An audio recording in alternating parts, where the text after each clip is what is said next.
All right, everyone, welcome back to Gathering Folds. I'm Madonna Yoder, and today we're going to be folding one of my designs that has never been folded before, and I'm going to do a tutorial showing you both how the pattern itself works, the pattern is called Waltzing Couples, and how the structure that it uses works. And this will be a structure that'll show up again in Advent of Tess 2025. So let's take a quick look at the structure and the crease pattern. I call this the star rhombi 2 triangles tiling because we've got these 6 rhombi in the middle, 2 triangles before you hit the next set of 6 rhombi.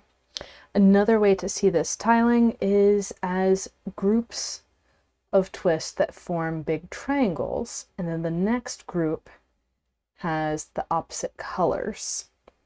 And that's because, like we see in this pattern, you can have all of your twists assigned and then mirror to find the next cluster. This is actually a pretty flexible tiling because when you mirror, you don't necessarily have to have the position of threefold symmetry inside of the cluster. You can have different things in different corners of the cluster and still mirror and get a working pattern.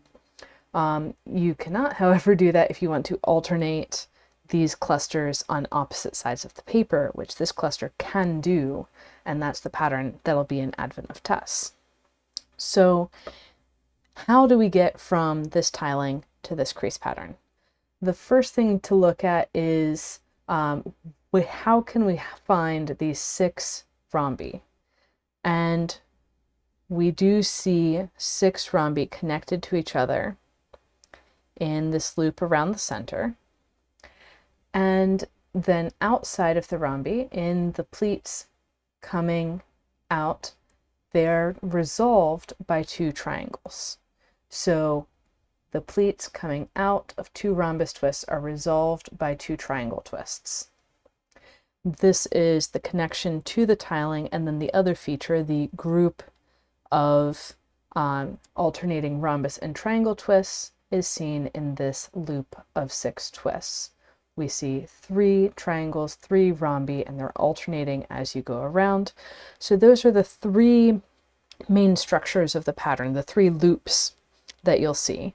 The loop of 6 rhombi, the loop with 2 rhombi and 2 triangles, and the loop of alternating 3 rhombi and 3 triangles.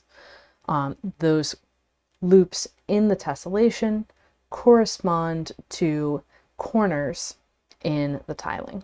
So that's enough of talking about the pattern. Let's go ahead and start to fold it. So I'm going to give you all the instructions on the grid. If you want to keep the crease pattern up, you can go back and take a screenshot of it. But we're going to be folding, and I'm using a 48 division triangle grid, a diagonal grid on a hexagon today. So check out my video on, I think I called it diagonal grids on hexagons, might have called it perpendicular grids on hexagons, to see the exact details on that. The first thing that I need to do is find the center of the hexagon. So I'm going to fold in half in one direction, and I can either fold my bottom edge up to the top, and that'll give me a particular point, or I can fold along grid lines in half in another direction, and that'll give me the same point. And this pattern has all the rhombus twists on one side and all the triangle twists on the other, so I'm not particularly concerned about us confusing the front and the back.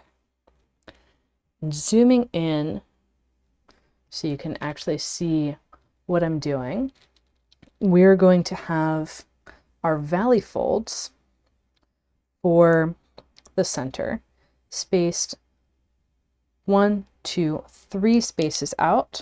So 1, 2, 3 spaces out, and we're going to make great big triangles, or great big triangle singular, with those valley folds. So again, a bit hard to see the grid. We're going 1, 2, 3 grid spacings out. And then the other thing to keep in mind is that since these folds are going all the way to a single point, that is also where the mountain fold of the next directions is going through. We don't see this mountain fold in the crease pattern because it gets consumed by the twists themselves, but this is going to be the through line of the rhombus twists on either end. So we'll have mountain folds in here, these through lines, and then we'll have mountain folds coming out 1 grid space away from where this diagonal is coming in. This is going to let us have our central diamond. That one got a bit off the grid line there.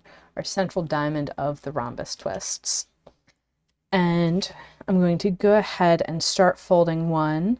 I'll start with this one up top because it's the right-handed one. So whenever you have 2 twists connected by a pleat, one of them is going to be right-handed, the other is going to be left-handed. For this particular pattern, it doesn't start with 1 twist in the center, it starts with 6.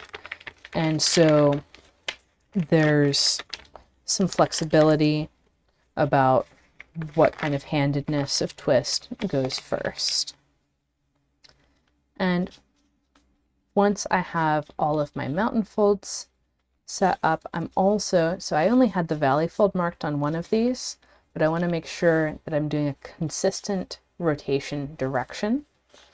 And that's how I'm getting the rest of my valley folds kind of to the outside of the twist that we're folding.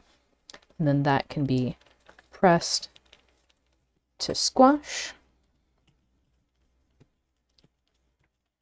And we can continue finding more of these rhombus twists.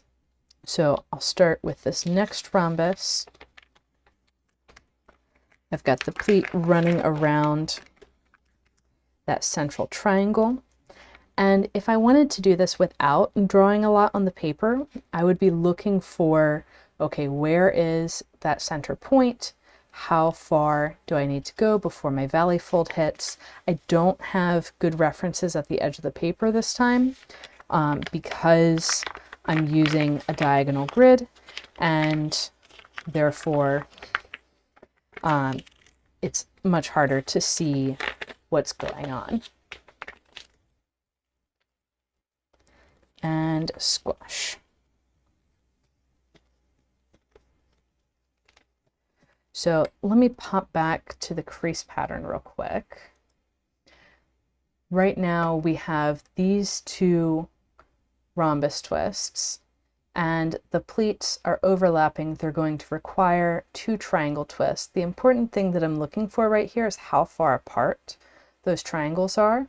There's 1 space between them, which means that on the back side there will be 1, 2, 3 spaces between their centers.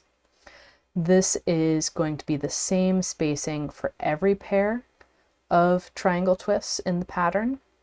And that's a convenient thing to notice, that like all of the rhombus twists have the same spacing between them. All of the triangle twists have the same spacing between them. And conveniently, these loops of alternating rhombus and triangle on opposite sides have the same distance on each edge. So those will be features that we use going forward. One thing to notice in the tiling is that these 6 rhombi plus the 2 triangles in the corners fills up an entire hexagon shape. So there's no jagged edges on there. We're going to be doing the 6 rhombi and the pairs of triangles between each set of them to get our pattern started. Okay. So we want to do the 2 triangles to resolve this pleat overlap. They're going to be on the back of the paper. So I'll flip over and open up my pleat overlap. And like I counted in the crease pattern, I want to go 1, 2, 3 spaces between 3-way intersections.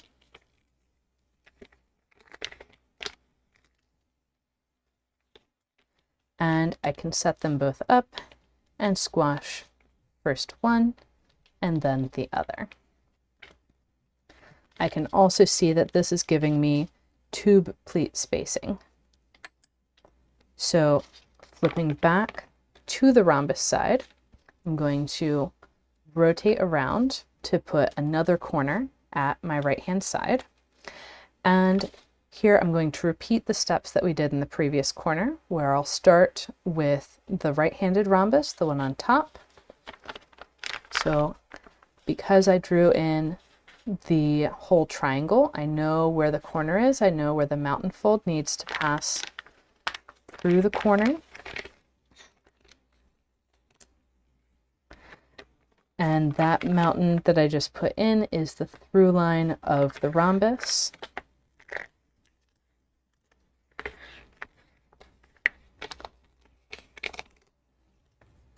And we'll get our new rhombus twist in place. We do have a pleat overlap here, and we're going to fill that with 2 triangle twists. We'll go ahead and flip over to the triangle side, and we saw that we have the same spacing for all the triangle twists everywhere in the pattern, namely 3 grid spacings between their centers. So we can set up our new triangle twists and squash each one.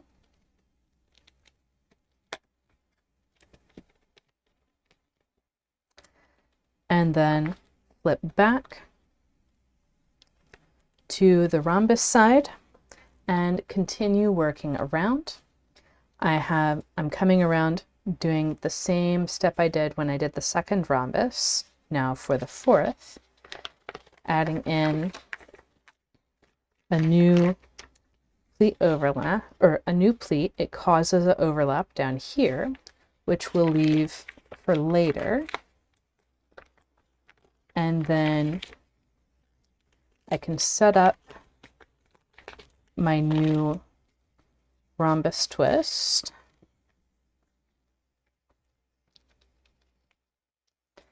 And I have the same overlap that we resolved over here.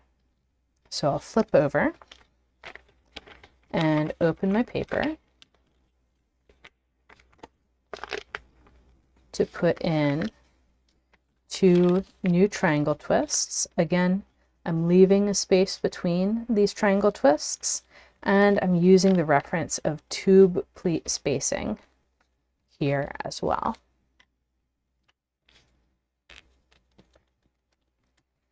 Flipping back to the rhombus side, I'm going to rotate, and here I have a slightly different situation than I had before. So when I open this up and go to put in the mountain fold that will be part of my new rhombus, I immediately run into another fold. And notice I've opened up this fold down below as well. And what I'm going to do about that is turn the lower interaction of pleats into a 3-way intersection that I can lay down flat temporarily, and then put in the rest of my rhombus up above. So I've got this interaction either laying flat or kind of tucked out of the way. I have enough space to kind of let this pleat float, or I can fold through the previous rhombus. It doesn't care. The grid line on the inside is the same alignment as the grid line on the outside. And then I have a stable platform to squash my new rhombus twist. I can return that flap on top. Now I have a pleat overlap over here that I can flip the paper to resolve into 2 triangle twists, again with centers 3 grid spacings apart.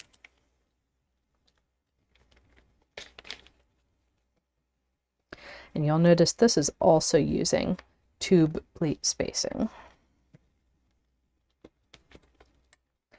Flipping back to the rhombus side, I have this rhombus that was left unfinished, and I'm going to turn this three-way intersection into my new rhombus twist.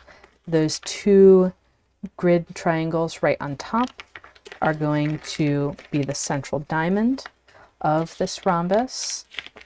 And I'm going to get pleat overlaps, both the small distance to a pleat overlap and the big distance to a pleat overlap, which once we have this rhombus in place, we're going to flip over to the triangle side and turn both of those into pairs of triangle twists.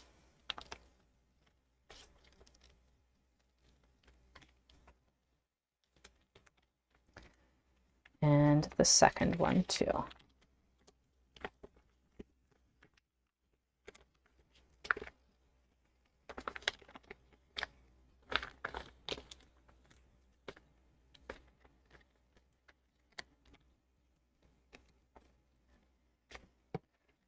All right. So with these in place, we've gotten all the way around the central giant triangle. And flipping back, we have one rhombus from each of our loops of alternating rhombus and triangle. So now I need to figure out, okay, how do we continue going around? And that is a question for the tiling.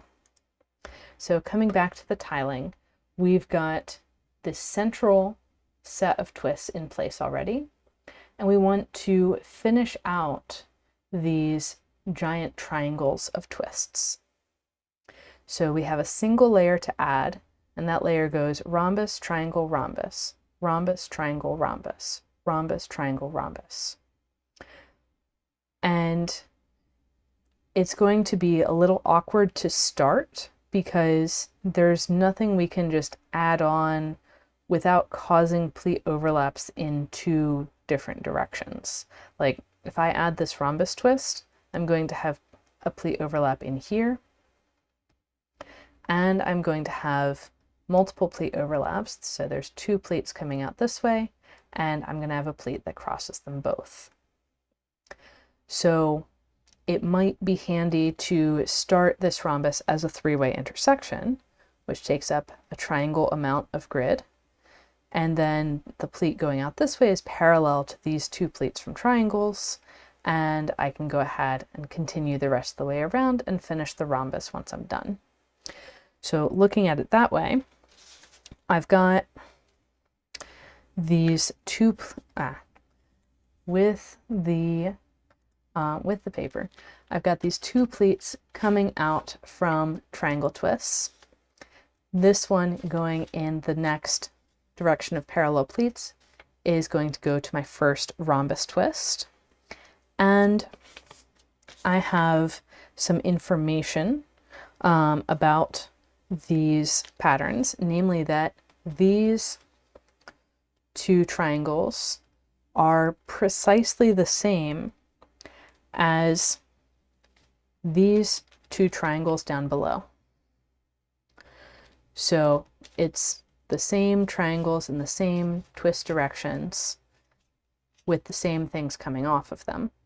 So I can say, okay, my rhombus off of this pleat is going to be the same as my rhombus that came off of this pleat. So these things are going to be the same, and therefore I'm going to have, so this is my diagonal pleat. I'm going to have my through line going across here. This is my diagonal. I'm going to have a second diagonal coming off that way. The through line is going to continue through straight. And so what do I do with this information? If I use this mountain fold, that's going to come back across those two parallel pleats. And what I can do is I can say, oh, okay, the through line continues onwards to the right, and I don't really need the rest right now. And the other thing that's important to say actually is where my valleys are. So I can say the valley belonging to this pleat going this way is above it because the valley on the opposite side was below. And I can get that next pleat in place and say, well, I don't really care how this resolves as long as it doesn't cause more overlaps. So I'm going to lay that down as a three-way intersection. And then I can either say, okay, I want to resolve this overlap from this side, or say I want to resolve it from the other side. From this side, I would be saying, okay, I've got this hexagon set up where I have 2 grid spacings per edge. I'm alternating mountain and valley. I know I'm going triangle, rhombus, triangle, rhombus, triangle, rhombus on this pleat. And so I can set up my whole rhombus here by popping this valley fold down. That's going to feed down into a triangle wrap. So notice I let the valley that I popped down go and meet the existing valley down below, and those made a three-way intersection. And then I made a three-way intersection of mountain folds up above that completely hid those.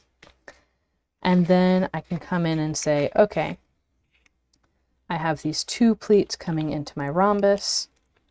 That puts my central diamond right here. So if I laid it down flat as a three-way intersection, those would be the ones on top.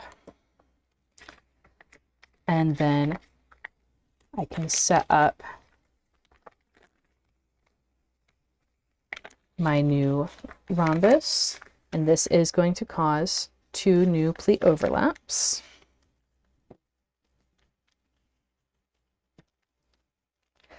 And then come back and squash that triangle now that the rhombus is flat. So coming back over here and squashing the new triangle. Flipping back to the rhombus side, I'm going to now continue. And one of the features of this pattern that we mentioned in the beginning is that we have mirror symmetry between the clusters. So I can go ahead and draw on some of these mirror symmetry lines. Everything on one side of the line is going to be exactly the same as what's on the opposite side. And as I'm drawing this line, I'm being careful not to cross pleats that are not perpendicular to the line. So anytime a pleat is perpendicular to the line, you can go ahead and cross it, but other directions are going to throw off your line.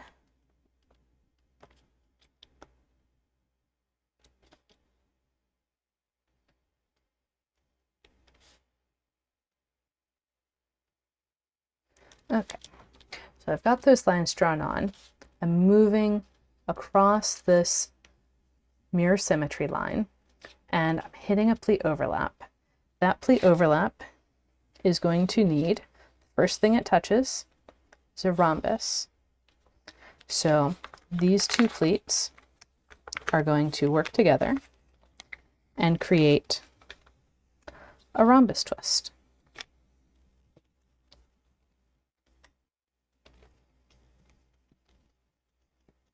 I could also say, well, the other pleat from the rhombus is coming from the triangle, and this triangle is sending this pleat, so that has to also be part of the same rhombus. And then I'll come down and say, okay, I need to find my next rhombus on this side. There will be a triangle wrap on the back because this pleat overlap is going to be resolved by 2 twists. It's going to be, so we have triangle, rhombus, triangle, rhombus. We need another triangle and another rhombus to close out this loop. And I'm seeing from what we've been doing before, we've got this tube pleat next to tube pleat situation. We're going to be seeing that again. So I'll have the valley fold of the rhombus one space out from the existing folded mountain. And I can go ahead and set up my new pleat, pop open the pleat overlap, just enough to send the mountain, so this is the through line of the rhombus that I just put in with the valley one space out from the folded mountain. I'm sending that mountain up to meet the existing pleat, and I'm wrapping over the top. So we had one triangle wrap so far where we were wrapping by popping down and going over a pleat. Here we're coming under a pleat and wrapping around the top. And then we can squash the new rhombus twist. I can now continue drawing the mirror symmetry line all the way out to the edge. We do have a triangle wrap that we want to go ahead and flip over to squash that triangle twist. Flipping back, I'm going to continue down, work into the pleat overlaps. This first one that we come to, we've crossed the mirror symmetry line, so we need the same thing down here as we had up here, which is a rhombus twist. And I can set up the rhombus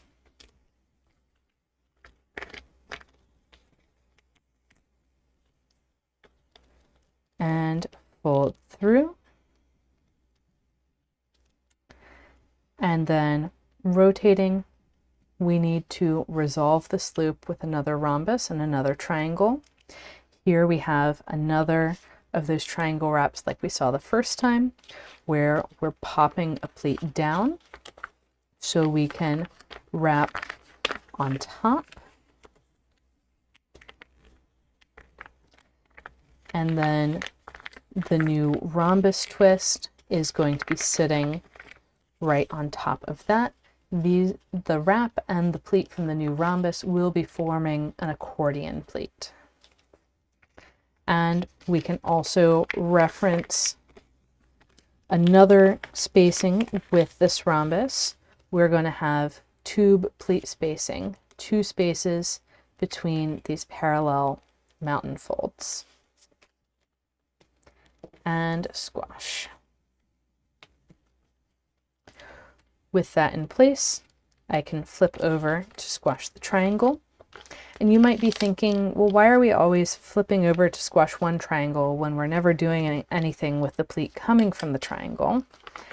And the answer is we're not doing anything with those pleats yet.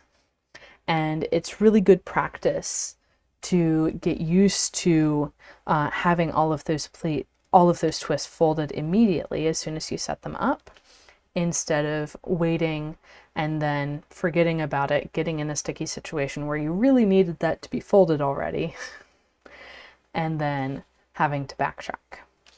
So now we're going to repeat again. We're crossing a mirror symmetry line, so we're heading from a rhombus to a rhombus.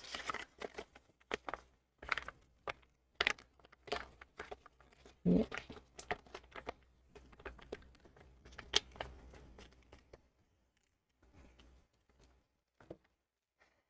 And so we've got this sequence of rhombus, triangle, rhombus, rhombus, triangle as a wrap first, and then new rhombus. And what I did just there is set up the wrap right away without finding the through line of this rhombus first. It can go in either order. What I was looking at to find the wrap is the spacing of this loop of 6 twists. So like I mentioned earlier, we have a regular hexagon with 2 spaces per side. formed by those folds that are sitting on grid lines around the edge. And some of those we can't see very well here because they're under twists. But we've got those two spaces for everything, and that's what I was using to find where this fold had to go. So I've got my new rhombus. I'm going to go ahead and flip over to squash the triangle.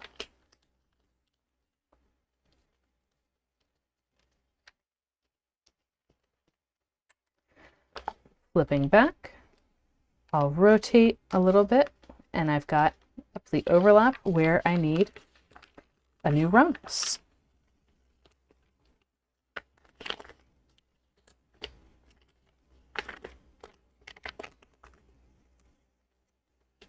So we're seeing two different forms of this rhombus, triangle, rhombus sequence, which is not too surprising when we remember that we have the two different colors of big meta triangles in the pattern. So we're going to see broadly, well, if we're looking at why they're different colors, that's because the twists are rotating in different directions. In some of these loops, the rhombi are right-handed, like they are in this loop, and in other loops, the rhombi are left-handed. So we see things slightly differently in these different loops of twists. So I've got my triangle there. I'm going to flip and squash. Flipping back to the rhombus side, I'm crossing a mirror symmetry line from a rhombus, which means I'm going to a rhombus.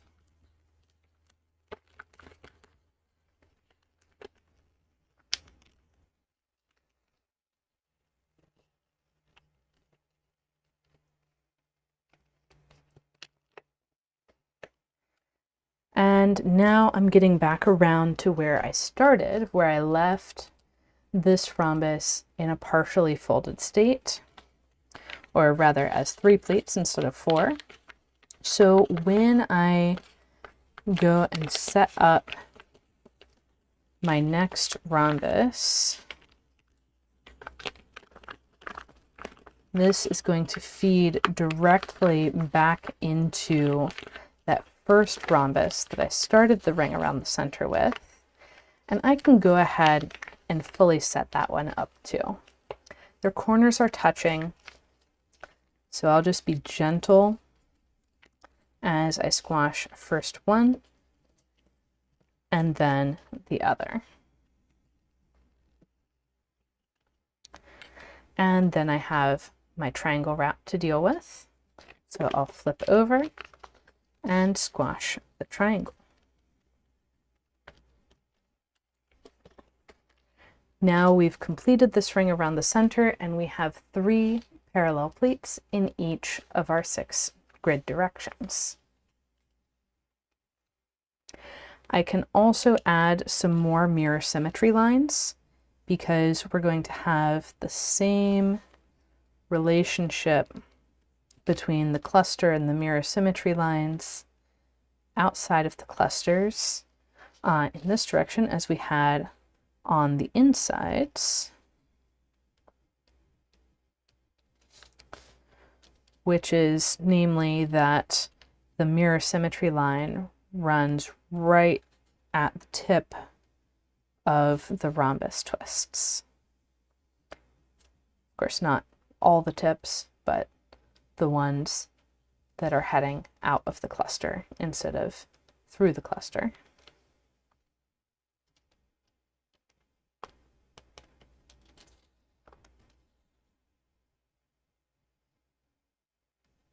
And if you're drawing the mirror symmetry lines too, just remember that we are not crossing any pleats that are not perpendicular to the mirror symmetry lines. We can cross perpendicular pleats because what you see on one side of that pleat is in the same line as what's on the other side, but that is not true for crossing other directions.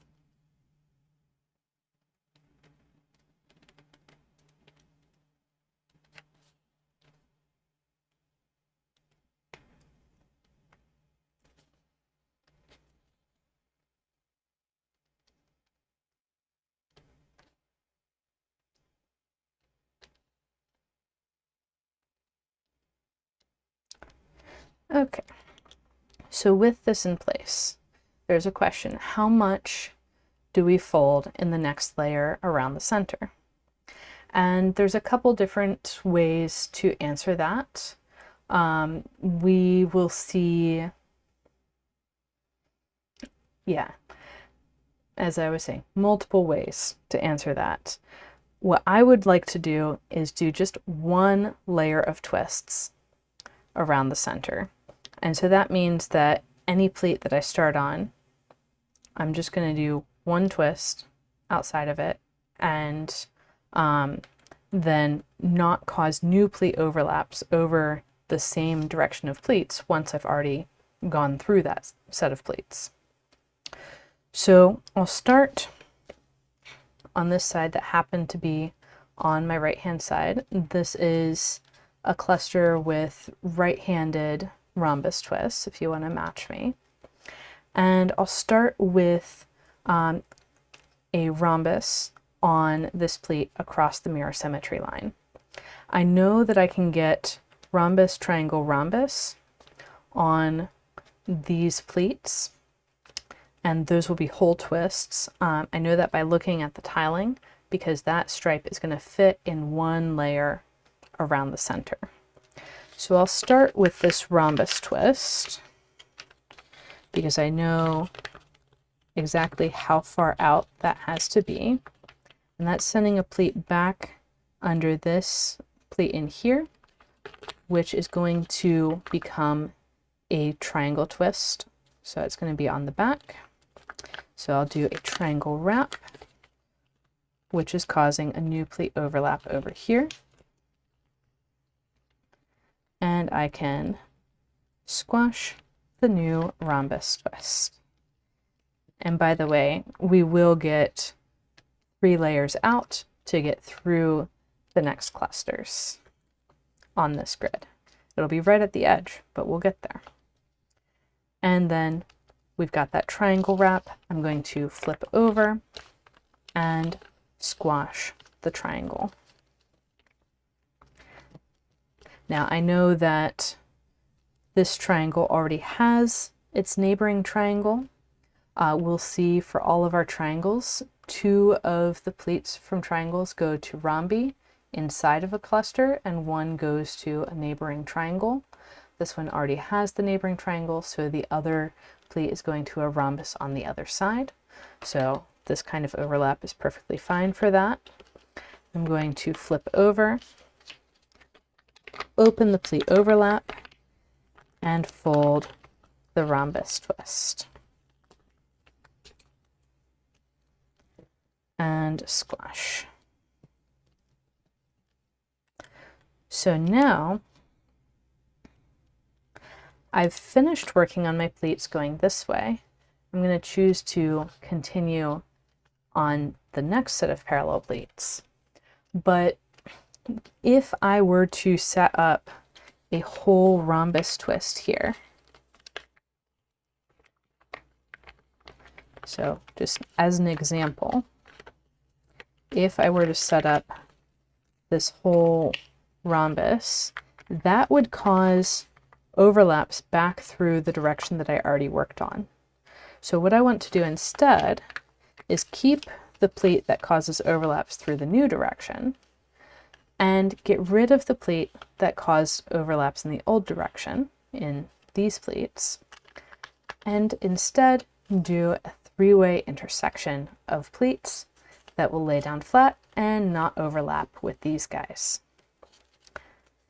That is enough to get me out to the next pleat overlap, where I know, because this is a copy of the center, I know I'm going to have 2 rhombus twists right at the corner. And I'm looking and I'm seeing where the valley folds meet. So I'm looking for where these valley folds meet up, and right at the point where they meet, I'm going to have my mountain fold cross over. So once again, I have the rhombus down here that I'm going to lay down as a three-way intersection.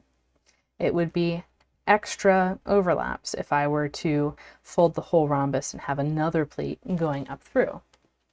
I already have one pleat going up through from my new rhombus twist.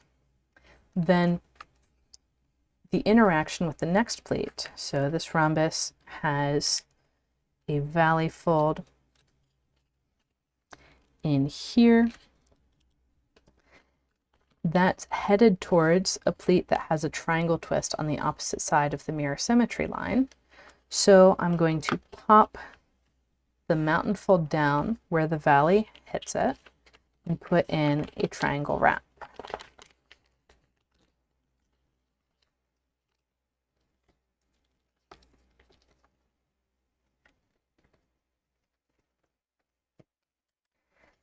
So now I have this replica of the center, except that two of the rhombi, instead of being fully folded as rhombi, are laid down as three-way intersections of pleats. They're going to stay that way until I make it all the way around. Now I have my triangle wrap that I'm going to flip over to squash. And here, this overlap, if I were to squash that, that's not so nice to open on the other side of the paper.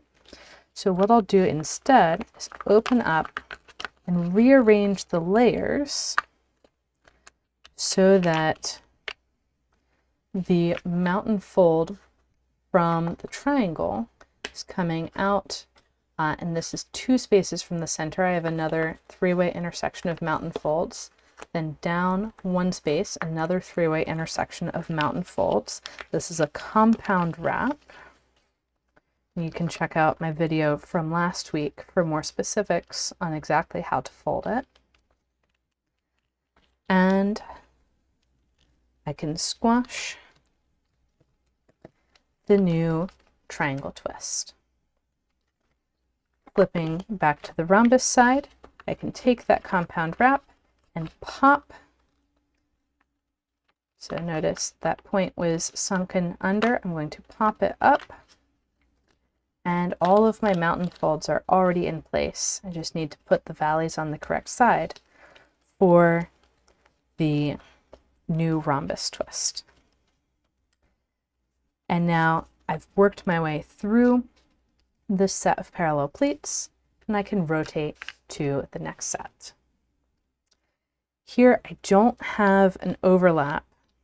I'm coming out here, and I need to figure out, okay, where is this next set of pleats that's going to happen? And I don't actually have to count all the way out. What I can do is jump to the next pleat instead and say, hey, I recognize this pleat. This is the pleat that we started this ring around the center with. And therefore, I can put a whole rhombus twist on that pleat. This is going to have a triangle wrap on the next pleat above.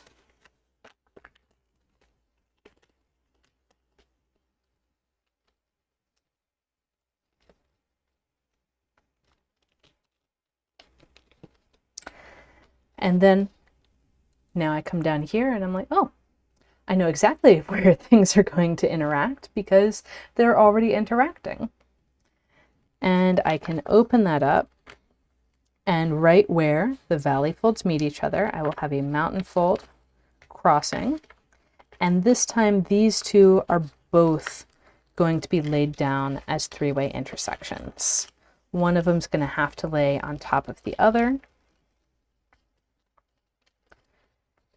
Your grid might tell you, oh, this way is a little easier to lay down than the other.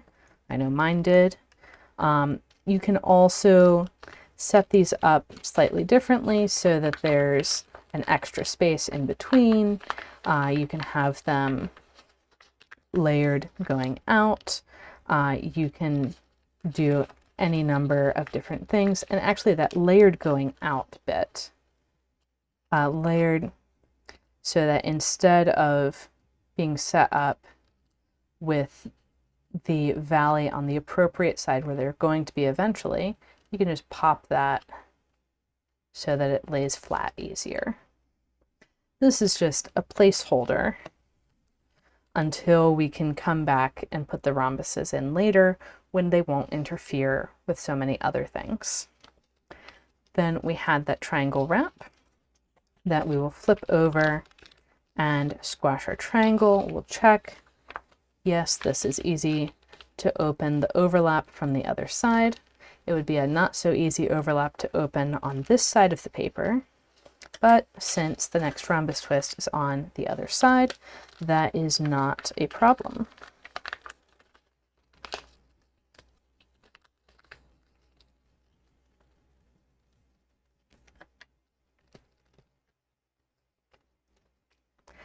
And rotate.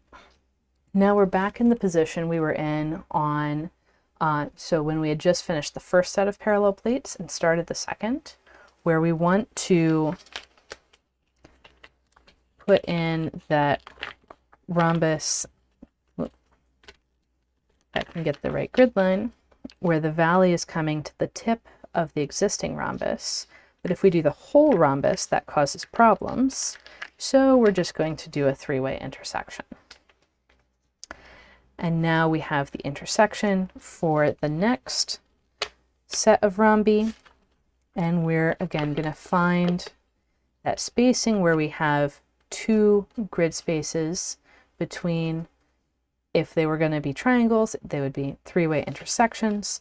The one on the bottom is going to stay a three-way intersection, while the one on the top turns into a whole rhombus, and we get that triangle wrap where our new pleat is passing over the next parallel pleat. So then we can get everything in line, and here conveniently we can just fold that whole flap out if we want, have a nice stable surface, not crowded, for squashing our rhombus, and put those flaps back up. So everything we see from here on out is something that you've seen earlier in this ring around the center. So I'm going to move a little bit faster and just narrate the moves as I'm folding them. I want to squash my triangle, but that next pleat overlap would be not so fun to open on the other side. So I'm doing a compound wrap instead and squashing, then flipping over, turning that compound wrap into a rhombus twist. Here, the spacing is challenging on the first pleat, but on the second of the set of parallel pleats, it's very straightforward. So I'm going to fold the twist on the second one first, which is going to cause a triangle wrap. I'm going to cause a triangle wrap further up above. And down here, I can rearrange these folds into two three-way intersections and lay them down however I find most convenient. And flipping over, I'm going to squash the twist from the triangle wrap. This time, the next overlap is fine to open on the other side, and I'll flip over and create the new rhombus twist.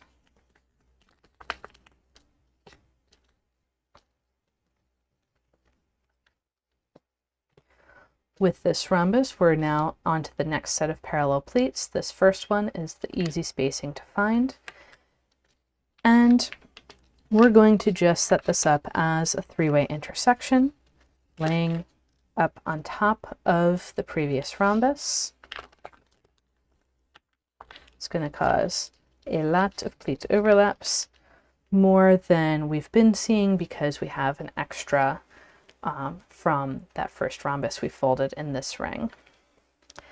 At the next overlap of pleats, I'm going to open up, find that spacing where I've got 2 spaces between 3-way intersections. The intersection on the bottom is going to stay a 3-way intersection. The one on the top is going to become a rhombus twist, and there will be a triangle wrap above that.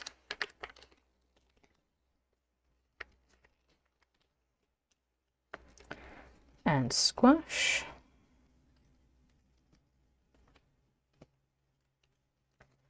Flipping over, I have my triangle twist.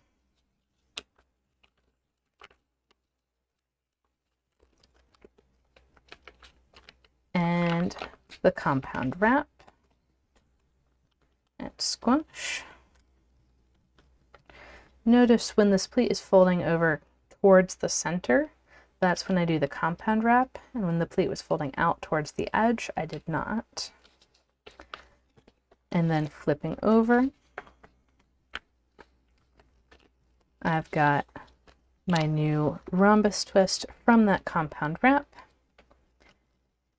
And then the next overlap is going to have those 2 3-way intersections that are 2 grid spacings apart and laid down flat. So that has gotten us all the way around the center.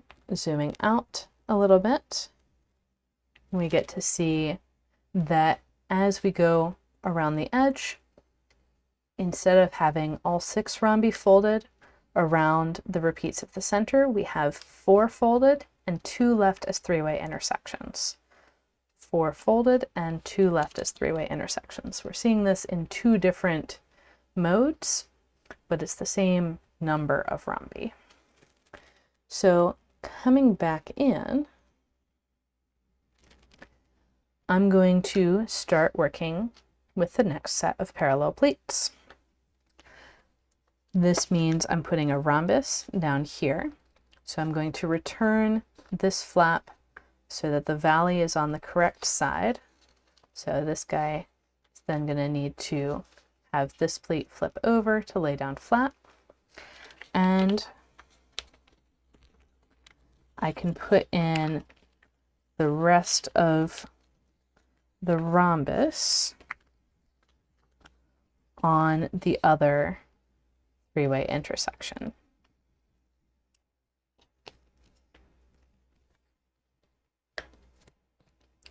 This causes a bunch of pleat overlaps, and here we have an overlap between 2 rhombus twists. That means that we're going to have 2 triangle twists on the opposite side, just like we had around the center. So flipping over, I've got my pleat overlap. I'm going to open up. Those 2 triangle twists are going to have their centers 3 grid spacings apart.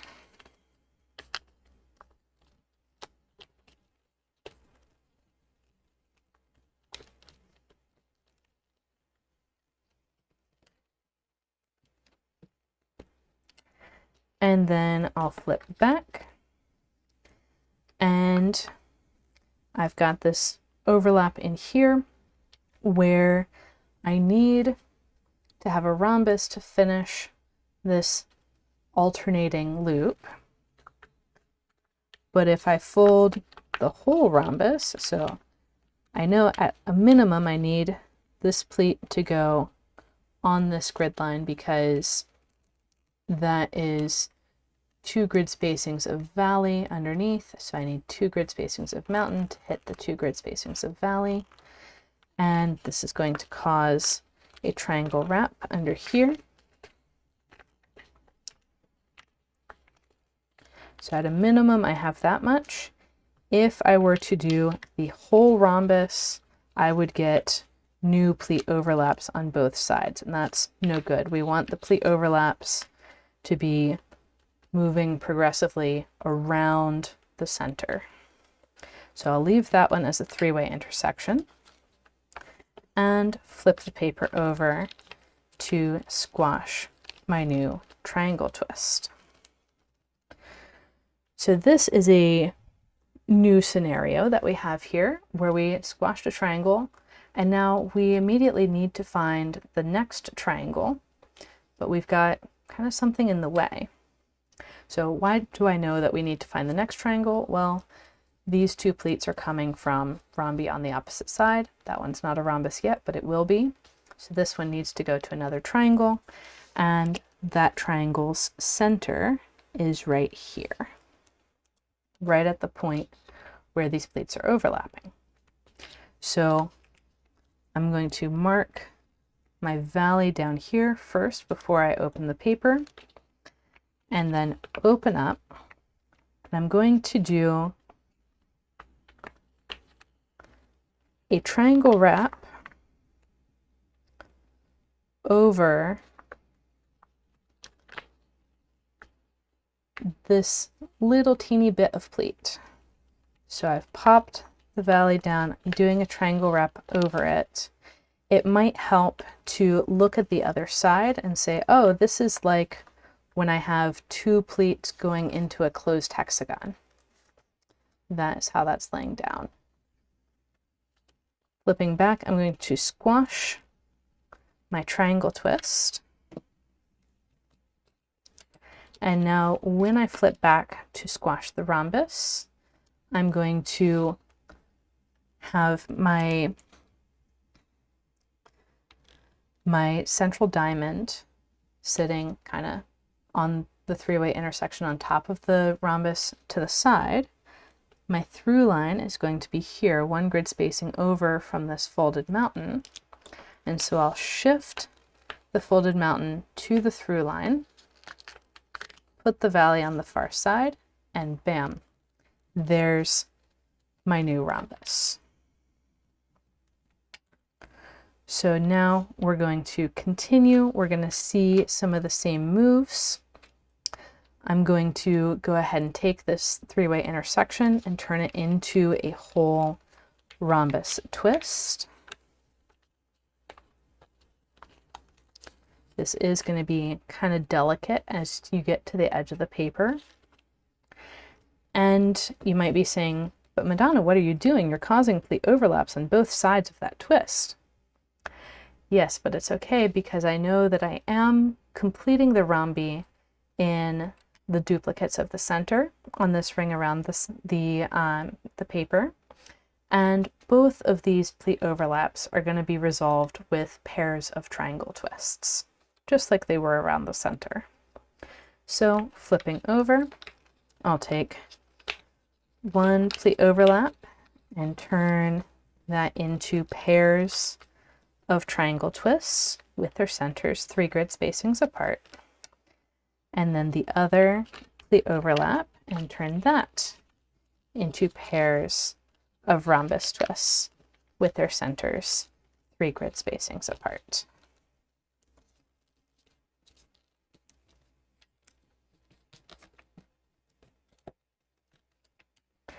And flipping back, now I am in this loop of alternating twists where I'm going to have my valley completing the 2 and 2 and 2 and 2 and 2 spaces here as well. And I'm going to put in my triangle wrap.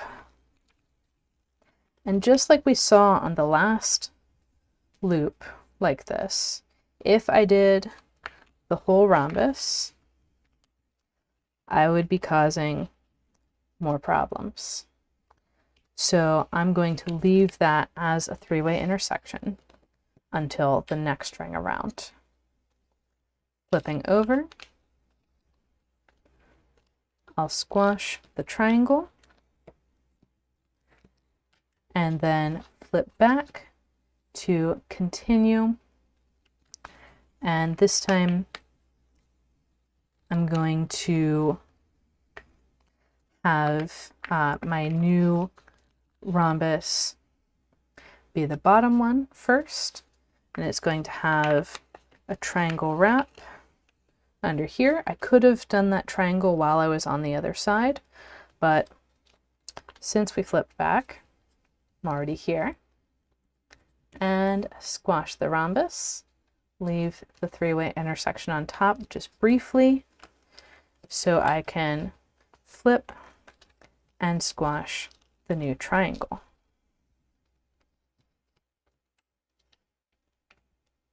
From there, I'll flip back, and this is going to repeat pretty exactly what we just started with the first bit of this ring around the center, except now this rhombus is already folded.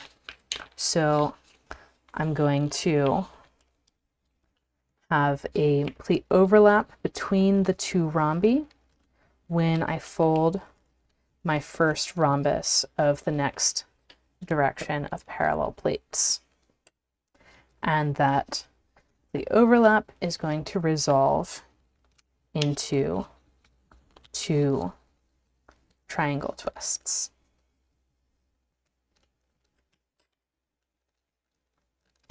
And we have another pleat overlap between 2 rhombus twists and copy of the center.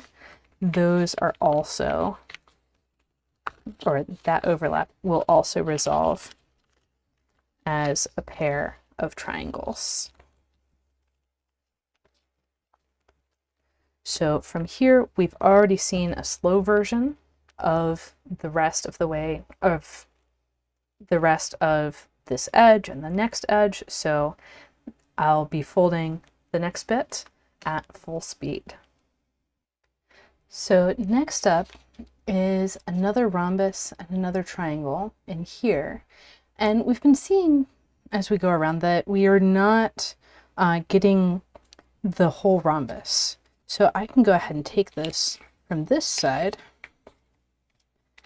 and find the triangle, find that triangle wrap that's going to be the rhombus, and fold the triangle. Then this triangle needs its triangle buddy. It has rhombus connections. And we're going to do that very abrupt wrap that we saw in the last repeat also.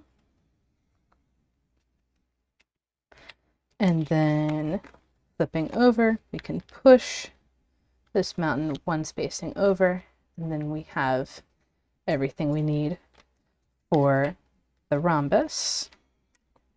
It's like turning a triangle wrap into an open triangle twist, but it's this 2 pleats of a closed hexagon situation into a rhombus. Then we can find the next rhombus from the 3-way intersection and flip over and take care of the 2 pairs of triangles.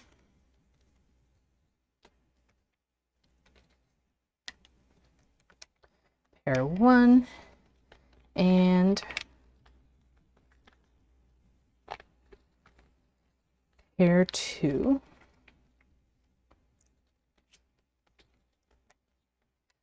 I'm actually going to use that same trick of going for the triangle first and leaving the rhombus as the triangle wrap here. And I know that I've got those 2 spaces everywhere. So I've got 2 spaces of mountain going down in here, 2 spaces of valley coming along, and then 2 spaces of mountain going up and under.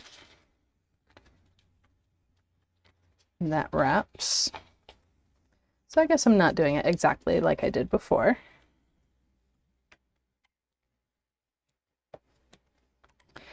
And now that triangle is going to need a triangle buddy.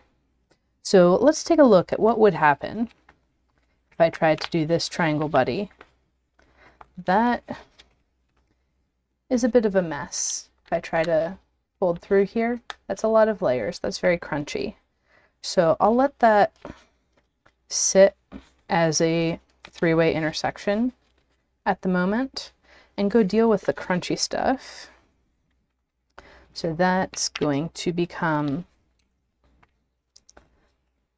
a new rhombus twist in there. And this is going to be a three-way intersection laying down over.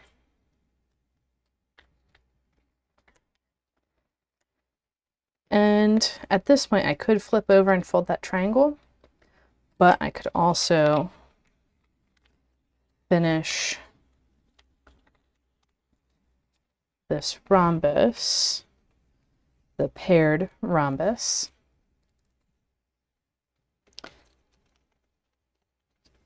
the couple in the Waltzing Couples, what the pattern is named for. And now I can come back and say, okay, I've got this triangle and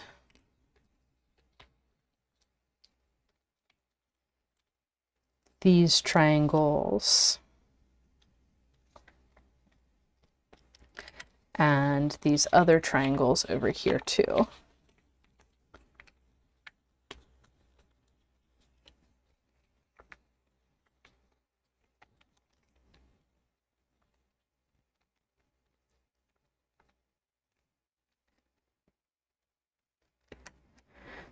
And then here again, we can put in the triangle with triangle wrap holding the spot for the rhombus on the back.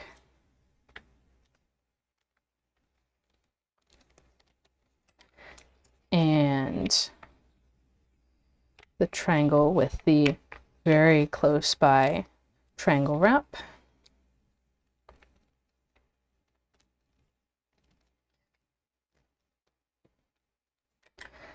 And flip, and this is going to become a whole rhombus. And then we can complete this rhombus over here.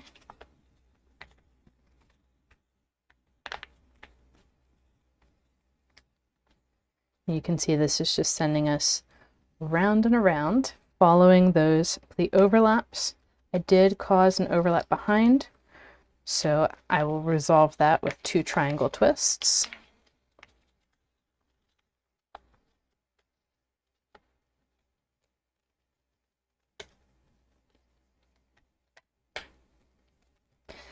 And the overlap ahead is also resolved with 2 triangle twists.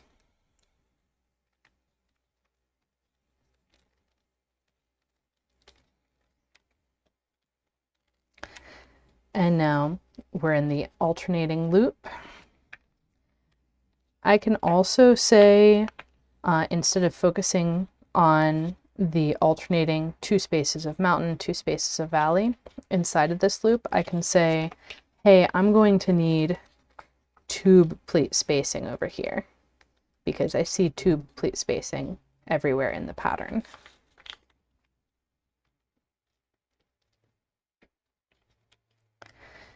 And then what we did last time was set up the next triangle as a 3-way intersection. You could also do that from the front side, from the rhombus side, as a triangle wrap. And then finish setting up the rhombus. And come back and finish the triangle and the 2 triangles at the pleat overlap. And if anything felt funny about that last one, it's because we've made it all the way around and completed this ring around the center. So zooming out, we have all the copies of our center now have their 6 rhombi. And then our mirror symmetry lines are getting closer to the edge, not quite there yet, but we can take a moment to move those further out. And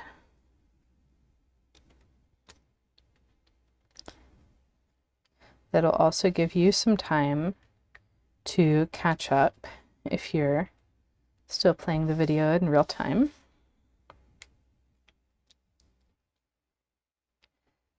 And we see most, but not all, of these clusters kind of pointing out from the central 6.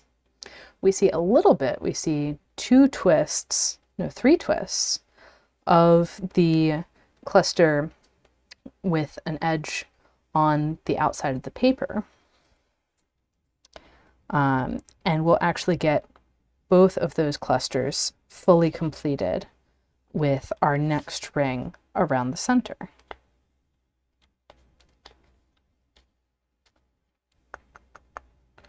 Okay, that's enough drawing. And let's get back to it. So I'm going to grab a set of parallel pleats. I'll zoom in again. And one of the nice things about these patterns with mirror symmetry is it doesn't matter which direction you work across the set of parallel pleats. And so it's a really arbitrary decision. Okay, do I start at the top? Do I start at the bottom? Hard to say. What I do want to do is whichever side I start, I'm going to do the same thing that I did for that layer around the central hexagons and triangles, where I'll start the first rhombus as a 3-way intersection. And actually, is that the correct 3-way intersection? Well, I'm looking and I'm saying, okay, this is the loop of 6. I need 2 spaces. I'm going to need my valley to come out in this direction. It has to be that orientation. Okay.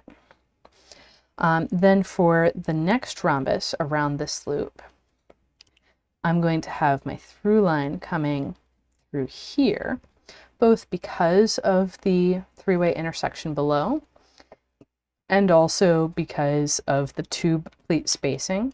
So I'm going to have a valley 1 space out from the folded mountain so that when I fold both of these in, I do get the mountain hitting the nearby mountain. Not for far, just at a point, but still. And we're going to have a pleat overlap down here. If you used more grid divisions, we're using 48, you would have more overlaps. And up here, I'm going to do a triangle wrap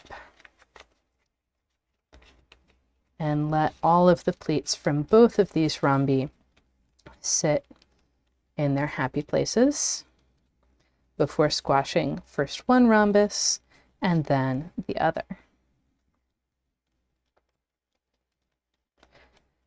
So now I'm going to go back for that triangle, flipping over to the triangle side. I'll squash the triangle, and then coming out here, I have a pleat overlap. It's pretty far from anything. It is going to be easier to open if you do a compound wrap if you have more grid, but since it's so far from the source of this pleat, I'm going to just flip back and say, okay, we've got a pleat from a rhombus crossing a mirror symmetry line, must go to another rhombus. And this one will be sitting right at the edge of the paper. This corner will be at the edge of the paper. So just be a little extra cautious while squashing. And I can complete my mirror symmetry line drawing. And then coming around, I'm going to have this corner where I need that middle pleat, and I can get around squashing this lower rhombus right away. I can basically construct the compound wrap from this side if I don't want to fold that rhombus quite yet, and that would give me a nice solid squashing platform for this rhombus that just got folded. Or I can have both rhombi up at the same time and squash first one and then the other. One thing I didn't mention is while I was putting in the top rhombus, I also put in a triangle wrap in here, which we can then flip over and squash. While we're on the triangle side, I'm going to turn to this pleat interaction. I can see that I need another triangle in this cluster. So in this ring around the center, we are completing all of the clusters. And I can set up my triangle twist that's centered 2 spaces from where the pleat comes out from under the next pleat over, or you could think of it as the valley fold 1 space out from the folded mountain. And squash the triangle.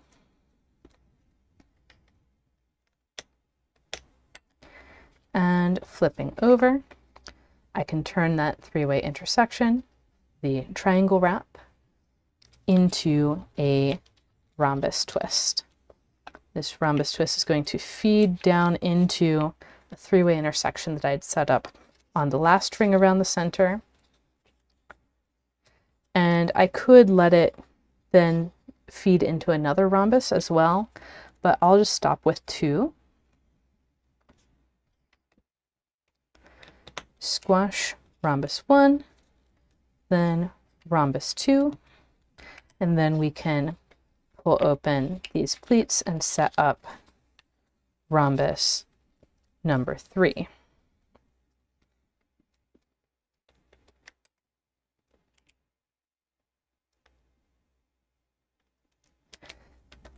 And then down here, we need to finish this cluster. It needs another rhombus on this pleat and another triangle on this pleat.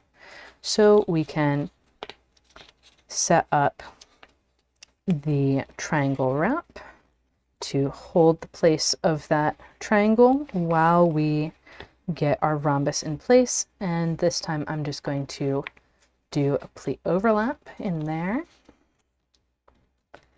and squash. And I kind of have options. Do I fold the triangle first? Do I fold this next rhombus? I'm going to go for flipping over and squashing the triangle. Arbitrary decision.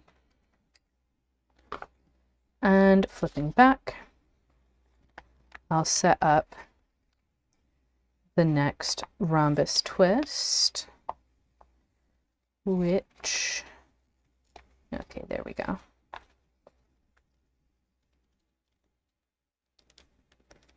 Lines up like so.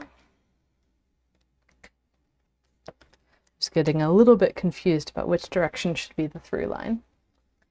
And then we have a cluster that needs to be completed with a rhombus and a triangle. And so I'll set up the new rhombus.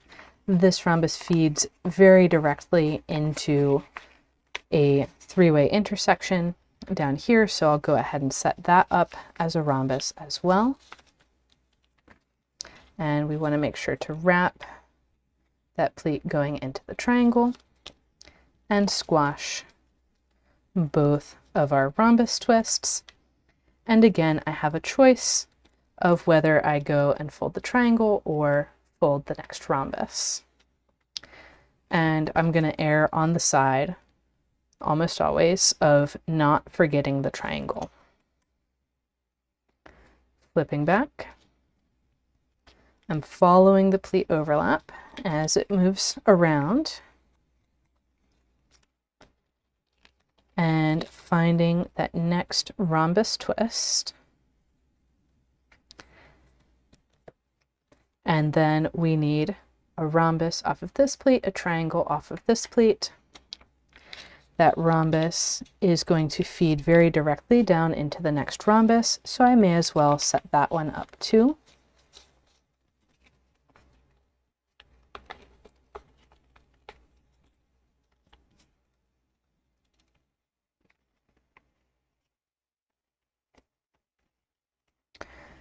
And one of the things that may or may not be obvious because we're working so close to the edge of the paper is that these twists that I'm saying to fold in this ring around the center do form a whole ring around the center. There's nothing left off the edge. And the reason why I'm able to say that is because we are completing these outer clusters. So when we think of the pattern as those clusters of 3 rhombus and 3 triangle twists, we can see that those big triangles in the tiling take 3 layers to get through. And they also, you can see they have 1, 2, 3 pleats per edge. And so each pleat per edge of a thing is a layer in the tiling. That's a good shorthand. And by the way, I'm getting into things that I've shown you how to fold on previous edges, so I'm going to continue narrating about the tiling while I fold. And so we are in the process of folding our 3rd ring around that central group of twists, that central group of clusters rather. So we must be reaching the end of the next clusters because it takes 3 layers to get through a ring of clusters, and we have done 3 layers. And so as we work our way around, we're going to expect to see all twists completed, nothing left as triangle wraps. We're going to expect to see full clusters. We're completing all of our loops of alternating rhombus and triangle twists. And we're going to expect to see true tiling breaks once we're done. Of course, with this amount of grid, those pleats are heading straight off the edge and into oblivion.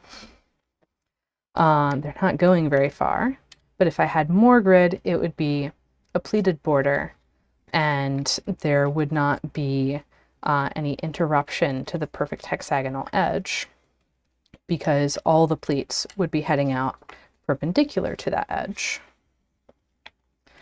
So those are some of the things that I can say about this pattern, about our state in folding it, because we looked at the tiling beforehand. So the tiling is extremely important for me to know what I'm doing when I'm folding an origami tessellation. And it's the main tool that I use to plan sequences of how I fold. And when I say planned sequences, I mean less, okay, we're going to do this particular rhombus and then this particular triangle, because you've seen that I can do those in different orders. What I mean is that by the time I get all the way around the center, I will have added all of this set of twists. That is something that I can guarantee with the tiling. And I can say, okay, these twists of that set are going to be whole twists, and these others are going to be left as 3-way intersections. Here I'm going to have 3 pleats going into a hexagon, but I'm not going to finish the hexagon, for example. Or I'm going to have 2 pleats going into a rhombus, but I'm not going to finish the rhombus, for things that we've run into today. You can always finish a triangle, by the way, and that's because a triangle is only 1 tile spacing thick in all 3 directions. A rhombus is 1 tile spacing thick in 2 directions and 2 tile spacings in the 3rd. And then there's things like the mixed depth rhombi, which are 1 tile spacing thick in 1 direction, 2 in another direction, and like 3 or 4 in the 3rd. which are really hard to get placed reasonably on in one particular ring around the center, which is what makes them advanced twists.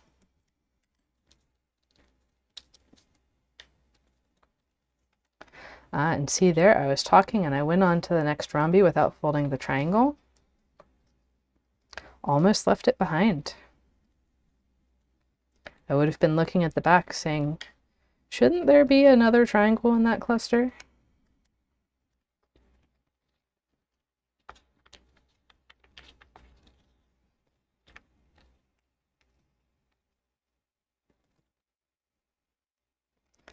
And as we approach the end of this ring around the center, I think this is going to be a pretty straightforward conclusion. Yes. So we're going to have that rhombus that we set up as a three-way intersection at the beginning of the ring now becomes a whole rhombus. So the end of the ring around the center doesn't have to be scary. And we just remember that one last triangle wrap.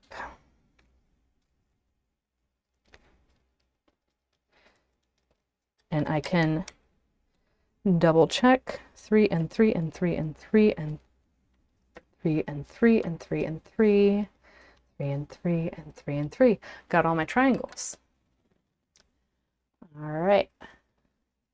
So this is Waltzing Couples. And it's got all the rhombus twists on one side, all the triangle twists on the other. We folded it today on a 48 division perpendicular or diagonal triangle grid on a hexagon. And that perfectly fits all of these rings around the center. So happy folding, everyone, and see you next week.